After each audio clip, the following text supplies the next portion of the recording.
Ça vous ennuie si on est obligé de recommencer ou vous allez monter? On va monter. Ah bon, d'accord.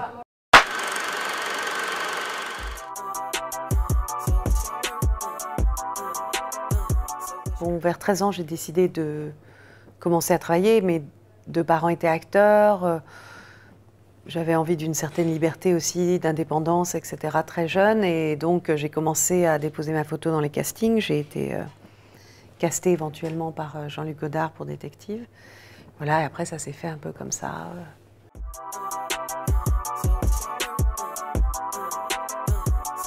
En tant qu'actrice, chaque expérience était intéressante. Mais en tant que réalisatrice et scénariste, c'est vraiment Krzysztof Kieślowski qui m'a le plus, je dirais, conseillé, etc. Il était très intéressé par une jeune femme qui voulait être réalisatrice. C'était pas quelque chose de... Et en même temps, il connaissait déjà des réalisatrices parce qu'il était ami avec Agnieszka Holland. Et donc, voilà, il était déjà dans ce concept de femme réalisatrice. Et donc, voilà, c'est un peu Krzysztof. Krzysztof, c'est l'un qui m'a le plus, je dirais, conseillé en tant que scénariste, réalisatrice.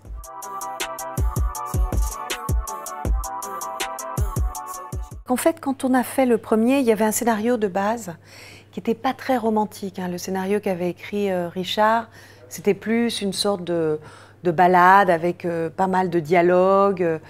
Et en fait, quand il a casté Ethan et moi, on ne s'attendait pas à ça. Ethan et moi, il nous a fait vraiment réécrire le scénario complètement. C'est vrai qu'on a beaucoup mis des choses de notre naïveté, de notre pureté. Moi, j'étais très, très romantique. Ethan, je pense aussi. Donc, voilà. Donc, ça, c'est ressorti. Et je pense que c'est ce qui a touché les gens pour le premier film, c'est cette pureté romantique, en fait. Après, quand on a fait le deuxième, on s'attendait tellement pas que même mes agents de l'époque m'ont dit « Mais qu'est-ce que tu vas faire à faire un second film? Personne ne veut voir ce film, tout le monde s'en fout. » Donc, c'était pas du tout un film attendu. En fait, c'est devenu un peu... C'est une sorte de série culte, un peu parce que, voilà, ça s'est fait comme ça, quoi. Mais c'était pas prédéfini tant que ça, quoi. Si tu me voyais telle que je suis maintenant, est-ce que tu viendrais me parler? Tu me demanderais de descendre du train avec toi? Évidemment.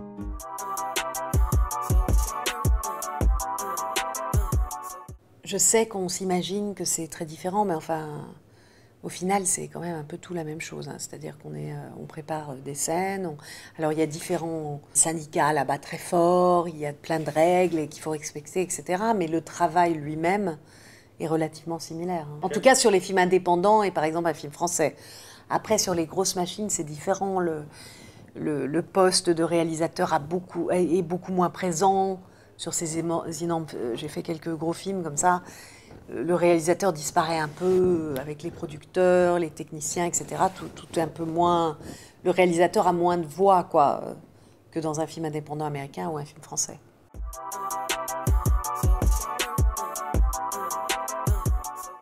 Je devais partir à Londres, j'allais m'acheter mon billet pour Londres et en fait, ils m'ont proposé un rôle, j'ai dit oui. Ils m'ont acheté mon billet sur Londres, j'avais un rendez-vous pour d'autres choses. Et voilà, ça s'est fait très rapidement, mais c'était pas une expérience extraordinaire, hein, une journée de tournage. Enfin, de toute façon, je crois pas que c'est des tournages qui sont extraordinaires, quoi qu'il arrive. Hein. C'est des tournages très techniques, les acteurs sont à peine sur le plateau, il y a des doubles pour tout, puisque tout est fait en CGI, ils rajoutent les têtes de ci, de ça sur d'autres corps, donc c'est pas vraiment un tournage, c'est plus technique que créatif, quoi.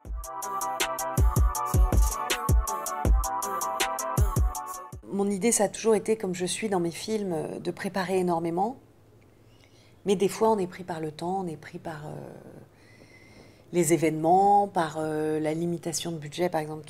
My Zoé, il y avait très peu d'argent, donc c'était toujours un combat, un combat, un combat. C'est tellement instinctif pour moi, le travail, bon, en dehors de la préparation technique, etc., mais le travail avec les acteurs, etc., chaque acteur a sa propre manière de fonctionner, comme chaque être humain a sa propre manière de fonctionner. En fait, il faut être assez... Enfin, moi, je pense... Je suis assez flexible, c'est-à-dire je m'adapte à la façon de travailler d'un acteur, c'est-à-dire... à chaque fois, je m'adapte, quoi. Il y a des gens qui aiment être très naturels. Daniel Brühl, il n'aime pas passer des heures. Il aime le faire comme ça. Richard, l'acteur qui joue mon mari, il est très dans l'émotionnel, il reste vraiment dans le personnage tout le temps. Et ça fonctionne très bien. Donc voilà, chaque personne est différente, quoi.